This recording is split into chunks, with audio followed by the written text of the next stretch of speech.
वहीं महाराष्ट्र में तो अब बीजेपी के खिलाफ उसके सहयोगी नेता अजित पवार और एकनाथ शिंदे ही खड़े हो रहे हैं।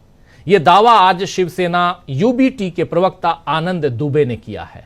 आनंद दुबे ने बताया है कि अजित पवार और एकनाथ शिंदे दोनों को बीजेपी ने ठगा है। आइए जरा सुन लीजिए कि कैसे ये दोनों, अजित पवार और एकनाथ शिंदे, दोनों को बीजेपी ने ठगा है, इसलिए ये दोनों एकजुट हो रहे हैं। सुनिए आनंद दुबे को।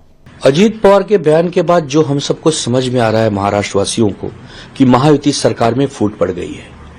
अजीत पवार और एकनाथ शिंदे मिलकर देवेंद्र फडणवीस और बीजेपी को घेरने का काम कर रहे हैं, क्योंकि बीजेपी ने जिस प्रकार इन दोनों को दबाकर रखा है, 23 नवंबर के नतीजों के बाद से ही एक गुलाम की स्थिति में आ गए एकनाथ शिंदे भी और अजीत पवार भी।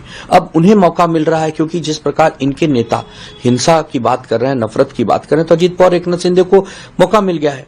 देवेंद्र फडणवीस जी ने एकनाथ शिंदे के शुरू किए गए सभी कामों को बंद कर दिया, चाहे आनंद सीधा हो, चाहे खाने की व्यवस्था हो, चाहे धर्म यात्राओं की व्यवस्था हो, सबको फंड देना बंद कर दिया, सबको रोक दिया। तो ये तीनों में आपस में इतना मनमुटाव है, इतना सिरफुटव्वल है कि महाराष्ट्र की जनता इस समय त्राय त्राय कर रही है। जिस प्रकार बजट में भी आपने देखा, बजट में अजीत पवार का ये बजट नहीं था, ये बजट देवेंद्र फडणवीस का बजट था। अजीत पवार ने केवल उसको पढ़ा है।